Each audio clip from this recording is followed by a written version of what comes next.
Toujours un mercredi 17 juillet 2013, 16h09. Alors, la première vidéo a été interrompue, pas par moi. Je sais pas, j'ai dû appuyer sans le savoir ou j'ai même pas envie de rentrer dans le délire du genre, voilà, il y a des choses. J'ai pas envie de rentrer dans ce délire-là parce qu'effectivement, il y a des chrétiens qui passent leur temps à voir des démons partout, etc. Bon, ils existent, certes, mais faut pas non plus que ça devienne une obsession.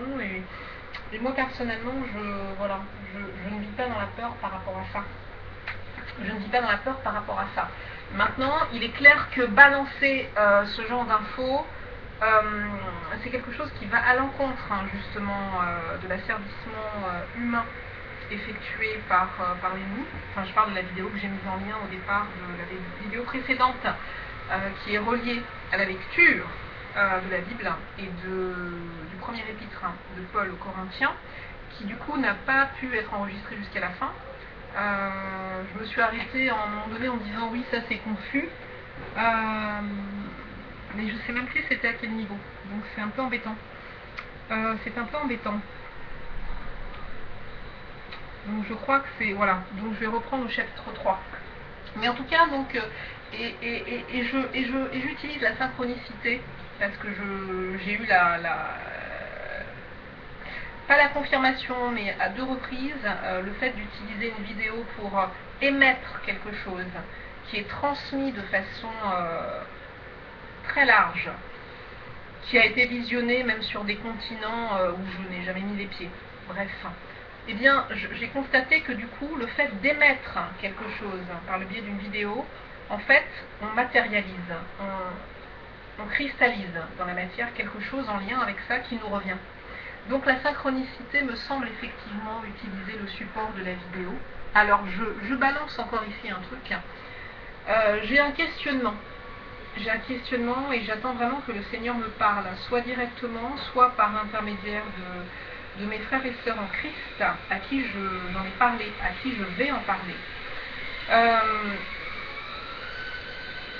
Voilà, il s'agit de ce garçon que je connais depuis 2009, Romain, qui est atteint d'une maladie mentale, en sachant que les maladies mentales, particulièrement mentales, pour les maladies, en tout cas je reprends ce que je dis, les maladies, notamment les maladies mentales, plus particulièrement les maladies quand elles sont mentales, sont vraiment reliées à des esprits, voilà, spirituels, qui derrière ont pris possession de la personne. Romain est atteint d'une maladie assez grave qui fait que son père me disait qu'il ne peut pas vivre seul, il ne peut pas vivre normalement. Il est obligé d'être hospitalisé ou d'être dans un centre. Voilà. Et moi je trouve ça mais tellement faux. C'est d'une tristesse, mais c'est incroyable quoi. Ce garçon tellement beau, parce qu'il est magnifique ce garçon, il est superbe. Moi il me fait penser à Jésus-Christ. Il pourrait être une représentation, une incarnation de Jésus-Christ. Et d'ailleurs malheureusement dans ses délires parfois c'est ce qu'il pense.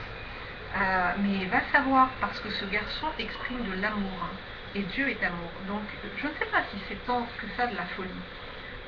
Mais ce qui est sûr, c'est qu'il serait donc sous la domination d'esprits malfaisants, peut-être parce qu'il a un potentiel extrêmement puissant une fois qu'il sera délivré.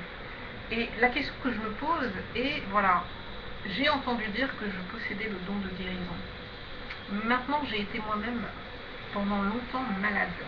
Mais je suis en train de me dire, est-ce que cette maladie ne m'a pas donné l'opportunité de rencontrer des personnes malades pour pouvoir les guérir? C'est une hypothèse de travail. En tous les cas, vraiment, je demande à Dieu d'avoir la puissance nécessaire pour pouvoir aller au-devant de ce garçon quand je vais y aller au mois d'août, parce que là, je ne peux pas y aller, je vais y aller au mois d'août. Et d'être face à lui, parce que j'en parlais avec ma sœur hier qui m'a dit attention, attention, attention, attention. C'est peut-être un piège que te tend l'ennemi. Voilà. Donc fais attention, n'y va pas seul. En même temps, je ne peux pas débarquer dans la vie de ce garçon, aller lui rendre visite alors que déjà moi-même, ça fait quand même 9, 10, 11, 12, 13, ça fait 4 ans qu'il ne m'a pas vue. Bon, apparemment il se souvient de moi, mais ça fait 4 ans qu'il ne m'a pas vue. Je ne vais pas déjà revenir pour arriver avec quelqu'un qu'il ne connaît pas. Enfin, il est comme atteint d'une pathologie. On n'a pas le même rapport aux autres quand on est atteint de certaines pathologies. Je ne peux pas débarquer avec quelqu'un, même si c'est censé me protéger ou me permettre de discerner, etc. Non, je vais y aller seule la première fois, seule avec son père. Et ensuite, en fonction de ce que j'aurai ressenti, je verrai comment me positionner, à savoir si quelqu'un m'accompagne ou pas. Bon, mais en tout cas, voilà. Vraiment, Seigneur, inspire-moi là-dessus et dis-moi ce qu'il en est. Me permets-tu de retourner vers ce garçon ou considères-tu que ce n'est pas le moment et que c'est dangereux pour moi et qu'il vaut mieux laisser quelqu'un d'autre le faire? Voilà, c'est clair. C'est clair, mais il n'y a pas de raison. Moi, personnellement, je refuse de vivre dans la peur. Alors, je reprends la lecture de l'épître de Paul, le premier épître de Paul aux Corinthiens, parce que là, il est déjà 16h15 et je m'étais dit 16h30, voilà, j'arrête là. Alors, et je suis au chapitre 3 et il y en a 16, je suis mal barrée, hein. Donc, j'arrêterai à 16h30, quoi qu'il arrive, et du coup, bah là, de toute façon, la lecture, elle est en 2 fois, puisque l'enregistrement précédent s'est arrêté, Donc, du coup, je peux arrêter encore une 2e fois, mais c'est ennuyeux. J'aurais préféré terminer. Mais à mon avis, c'est ce qui va se produire. Je ne vais pas aller jusqu'au bout, je vais le lire en plusieurs fois. Donc, chapitre 3. Pour moi, frères, ce n'est pas comme à des hommes spirituels que j'ai pu vous parler, mais comme à des hommes charnels, comme à des enfants en Christ. Je vous ai donné du lait, non de la nourriture solide, car vous ne pouviez pas la supporter, et vous ne le pouviez pas même à présent, parce que vous êtes encore charnels. En effet, puisqu'il y a parmi vous des jalousies, de la jalousie et des disputes, n'êtes-vous pas charnels et ne marchez-vous pas selon l'homme? Ça, je l'ai surligné. Ça, je l'ai surligné. Hein. Donc, nous sommes charnels à partir du moment où nous cultivons en nous des sentiments qui sont des sentiments humains, bassement humains. À savoir, par exemple, la jalousie et les disputes. Voilà. Quand l'un dit « moi je suis de Paul » et un autre « moi d'Apollos », n'êtes-vous pas des hommes? Qu'est-ce donc qu'Apollos et qu'est-ce que Paul, des serviteurs, par le moyen desquels vous avez cru, selon que le Seigneur l'a donné à chacun? J'ai planté, Apollos a arrosé, mais Dieu a fait croître, en sorte que ce n'est pas celui qui plante qui est quelque chose, ni celui qui arrose, mais Dieu qui fait croître. Celui qui plante et celui qui arrose sont égaux, et chacun recevra sa propre récompense selon son propre travail, car nous sommes ouvriers avec Dieu, vous êtes le champ de Dieu, l'édifice de Dieu. Alors ça c'est surligné comme tout le reste. Donc je répète, car nous sommes ouvriers avec Dieu, vous êtes le champ de Dieu, l'édifice de Dieu. Selon la grâce de Dieu qui m'a été donnée, j'ai posé le fondement comme un sage architecte, et un autre bâtit dessus. Mais que chacun prenne garde à la manière dont il bâtit dessus, car personne ne peut poser un autre fondement que celui qui a été posé, savoir Jésus-Christ.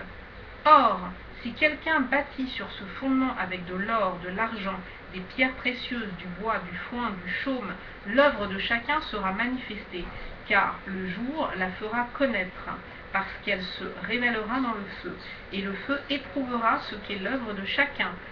Si l'œuvre bâtie par quelqu'un sur le fondement subsiste, il recevra une récompense. Si l'œuvre de quelqu'un est consumée, il perdra sa récompense. Pour lui, il sera sauvé, mais comme au travers du feu. Ne savez-vous pas que vous êtes le temple de Dieu et que l'Esprit de Dieu habite en vous? Ça, c'est important, je l'ai surligné.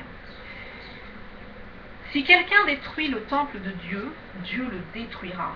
Car le temple de Dieu est saint, et c'est ce que vous êtes. Tant mieux, très bien. Que nul ne s'abuse lui-même. Si quelqu'un parmi vous pense être sage selon ce siècle, qu'il devienne fou, afin de devenir sage. Ça, c'est très intéressant. Ça, je le souligne. Ça, je le souligne. Bien. Car la sagesse de ce monde est une folie devant Dieu. Aussi est-il écrit, il prend les sages dans leur ruse. Et encore, 2 points. Le Seigneur connaît les pensées des sages, virgule, il sait qu'elles sont vaines, point. Que personne donc ne mette sa gloire dans des hommes. car tout est à vous, soit Paul, soit Apollos, soit Céphas, soit le monde, soit la vie, soit la mort, soit les choses présentes, soit les choses à venir. Tout est à vous, et vous êtes à Christ, et Christ est à Dieu. Ça, je l'ai souligné. Chapitre 4. Ainsi qu'on nous regarde comme des serviteurs de Christ et des dispensateurs des mystères de Dieu. Du reste, ce qu'on demande des dispensateurs, c'est que chacun soit trouvé fidèle. Pour moi, il m'importe fort peu d'être jugé par vous ou par un tribunal humain. Ça, je l'ai souligné. Je ne me juge pas non plus moi-même, car je ne me sens coupable de rien, mais ce n'est pas pour cela que je suis justifié. Celui qui me juge, c'est le Seigneur. Ça, je l'ai souligné aussi. C'est pourquoi ne jugez de rien avant le temps, jusqu'à ce que vienne le Seigneur, qui mettra en lumière ce qui est caché dans les ténèbres et qui manifestera les desseins des cœurs. Alors chacun recevra de Dieu la louange qui lui sera due. C'est à cause de vous, frères, que j'ai fait de ces choses une application à ma personne et à celle d'Apollos, afin que vous appreniez en nos personnes à ne pas aller au-delà de ce qui est écrit, et que nul de vous ne conçoive de l'orgueil en faveur de l'un contre l'autre. Car qui est-ce qui te distingue? Qu'as-tu que tu n'aies reçu? Et si tu l'as reçu, pourquoi te glorifies-tu comme si tu ne l'avais pas reçu? Déjà vous êtes rassasiés, déjà vous êtes riches. Sans nous, vous avez commencé à régner. Et puisque vous régnez en effet, afin que nous aussi nous régnions avec vous, car Dieu, ce me semble, a fait de nous apôtres les derniers des hommes, des condamnés à mort en quelque sorte, puisque nous avons été un spectacle au monde, aux anges et aux hommes. Nous sommes fous à cause de Christ. Mais vous, vous êtes sages en Christ. Nous sommes faibles, mais vous êtes forts. Vous êtes honorés, et nous sommes méprisés. Jusqu'à cette heure, nous souffrons la faim, la soif, la nudité. Nous sommes maltraités, errants, çà et là. Nous nous fatiguons à travailler de nos propres mains.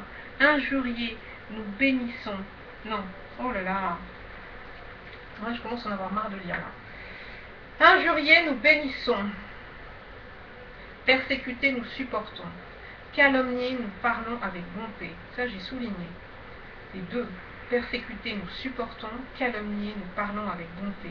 Nous sommes devenus comme les balayures du monde, le rebut de tous jusqu'à maintenant. Ce n'est pas pour vous faire honte que j'écris ces choses, mais je vous avertis comme mes enfants bien-aimés, car quand vous auriez 10 000 maîtres en Christ, vous n'avez cependant pas plusieurs pères, puisque c'est moi qui vous ai engendré en Jésus-Christ par l'Évangile. Je vous en conjure donc, soyez mes imitateurs. Pour cela, je vous ai envoyé Timothée, qui est mon enfant bien-aimé et fidèle dans le Seigneur. Il vous rappellera quelles sont mes voies en Christ, quelle est la manière dont j'enseigne partout dans toutes les églises. Quelques-uns se sont enflés d'orgueil, comme si je ne devais pas aller chez vous. Mais j'irai bientôt chez vous, si c'est la volonté du Seigneur, et je connaîtrai non les paroles, mais la puissance de ceux qui se sont enflés. Car le royaume de Dieu ne consiste pas en paroles, mais en puissance. Ça, j'ai souligné. Que voulez-vous? Que j'aille chez vous avec une verge ou avec amour et dans un esprit de douceur? Chapitre 5. On entend dire généralement qu'il y a parmi vous de l'impudicité et une impudicité telle qu'elle ne se rencontre pas même chez les païens. C'est au point que l'un de vous a la femme de son père. Oh punaise. Et vous êtes enflés d'orgueil. Et vous n'avez pas été plutôt dans l'affliction, afin que celui qui a commis cet acte fût ôté du milieu de vous. Pour moi, absent de corps mais présent d'esprit, j'ai déjà jugé, comme si j'étais présent, celui qui a commis un tel acte. Au nom du Seigneur Jésus-Christ, vous et mon esprit étant assemblés avec la puissance de notre Seigneur Jésus-Christ, qu'un tel homme soit livré à Satan pour la destruction de la chair, afin que l'esprit soit sauvé au jour du Seigneur Jésus. C'est bien à tort que vous vous glorifiez. Ne savez-vous pas qu'un peu de levain fait lever toute la pâte? Faites disparaître le vieux levain, afin que vous soyez une pâte nouvelle, puisque vous êtes sans levain. Car Christ, notre Pâque, car Christ, notre Pâque, a été immolé. Célébrons donc la fête, non avec du vieux levain, non avec un levain de malice et de méchanceté, mais avec les pains sans levain de la pureté et de la vérité. Je vous ai écrit dans ma lettre de ne pas avoir des relations avec des impudiques. Alors ça, je souligne. Ok. Non pas d'une manière absolue avec les quoi Non pas d'une manière absolue avec les impudiques de ce monde, ou avec les cupides et les ravisseurs, ou avec les idolâtres. Autrement, il vous faudrait sortir du monde. Maintenant, ce que je vous ai écrit, c'est de ne pas avoir des relations avec quelqu'un qui quoi Oh punaise, j'en ai marre, je vois pas très bien en plus avec ces lentilles pourries là. Allez. Non pas d'une manière absolue avec les impudiques de ce monde, ou avec les cupides et les ravisseurs, ou avec les idolâtres. Autrement, il vous faudrait sortir du monde. Maintenant, ce que je vous ai écrit, c'est de ne pas avoir des relations avec quelqu'un qui, se nommant frère, est impudique, ou cupide, ou idolâtre, ou outrageux, ou ivrogne, ou ravisseur. De ne pas même manger avec un tel homme. Qu'ai-je en effet à juger ceux du dehors? N'est-ce pas ceux du dedans que vous avez à juger? Pour ceux du dehors, Dieu les juge. Ôtez le méchant du milieu de vous. Ah ouais, ok, d'accord. Donc il parle vraiment des chrétiens qui se disent chrétiens, qui sont chrétiens, et qui malgré ça ont des attitudes qui sont les attitudes du monde. Donc l'impudicité, la cupidité, l'idolâtrerie, qui outragent, qui sont ivrognes, voleurs, etc., etc., etc. Bon, très bien, très bien. Donc ça, je souligne. C'est quand même une sorte de demande, pas de commandement, mais ouais, une demande. Chapitre 6. Quelqu'un de vous, lorsqu'il a un différend avec un autre, ose-t-il plaider devant les injustes et non devant les saints? Ne savez-vous pas que les saints jugeront le monde? Et si c'est par vous que le monde est jugé, êtes-vous indigne de rendre les moindres jugements? Ne savez-vous pas que nous jugerons les anges? Et nous ne jugerions pas à plus forte raison les choses de cette vie? Quand donc vous avez des différends pour les choses de cette vie, ce sont des gens dont l'Église ne fait aucun cas que vous prenez pour juge. Oh là là, non, c'est pas clair ça. Waouh! Quand donc vous avez des différends pour les choses de cette vie, ce sont des gens dont l'Église ne fait aucun cas que vous prenez pour juge. Je le dis à votre honte, ainsi il n'y a parmi vous pas un seul homme sage qui puisse prononcer entre ses frères. Mais un frère plaide contre un frère, et cela devant des infidèles. C'est déjà quoi? C'est déjà certes un défaut chez vous que d'avoir des procès les uns avec les autres. Pourquoi ne souffrez-vous pas plutôt quelque injustice? Pourquoi ne vous laissez-vous pas plutôt dépouiller? Mais c'est vous qui commettez l'injustice et qui dépouillez, et c'est envers des frères que vous agissez de la sorte. Ne savez-vous pas que les injustes n'hériteront point le royaume de Dieu? Ne vous y trompez pas, ni les impudiques, ni les idolâtres, ni les adultères, ni les efféminés, ni les infâmes, ni les voleurs, ni les cupides, ni les ivrognes, ni les outrageux, ni les ravisseurs n'hériteront le royaume. Bon, ça je surligne, ok. Ah, le royaume de Dieu. Et c'est là ce que vous étiez quelques-uns de vous. Mais vous avez été lavés, mais vous avez été sanctifiés, mais vous avez été justifiés au nom du Seigneur Jésus-Christ et par l'Esprit de notre Dieu. Tout m'est permis, mais tout n'est pas utile. Tout m'est permis, mais je ne me laisserai asservir par quoi que ce soit. Les aliments sont pour le ventre et le ventre pour les aliments. Et Dieu détruira l'un comme les autres. Mais le corps n'est pas pour l'impudicité. Bon, ça on va... Hop, voilà. Il est pour le Seigneur, et le Seigneur pour le corps. Et Dieu qui a ressuscité le Seigneur, nous ressuscitera aussi par sa puissance. Ne savez-vous pas que vos corps sont des membres du Christ? Ah ouais. Prendrais-je donc les membres de Christ pour en faire les membres d'une prostituée? Loin de là. Ne savez-vous pas que celui qui s'attache à la prostituée est un seul corps avec elle? Car est-il dit, les deux deviendront une seule chair. Alors ça j'ai souligné. Mais celui qui s'attache au Seigneur est avec lui un seul esprit. Fuyez l'impudicité, c'est très clair. Je surligne. Quelque autre péché qu'un homme commette, ce péché est hors du corps. Mais celui qui se livre à l'impudicité pêche contre son propre corps qui est le temple de Dieu. Donc ouais, c'est grave. C'est grave. Alors je souligne, celui qui se livre à l'impudicité pêche contre son propre corps. Ne savez-vous pas que votre corps est le temple du Saint-Esprit qui est en vous, que vous avez reçu de Dieu, et que vous ne vous appartenez point à vous-même? Ah ouais, vous ne vous appartenez, je note. Alors, ne savez-vous pas que vous ne vous appartenez point, vous ne vous appartenez point à vous-même. Voilà, c'est quand même. Car vous avez été racheté à grand prix. Ça, par contre, c'est vrai. Ça, je souligne aussi. Vous avez été racheté à un grand prix. Glorifiez donc Dieu dans votre corps et dans votre esprit qui appartiennent à Dieu. Glorifiez donc Dieu dans votre corps et dans votre esprit qui appartiennent à Dieu. Ça, c'est très intéressant. C'est très intéressant, vraiment. Alors, j'en suis où? Ça roule toujours, mais il est 16h30. J'ai donc lu le 6e. Ah, j'ai pas fini.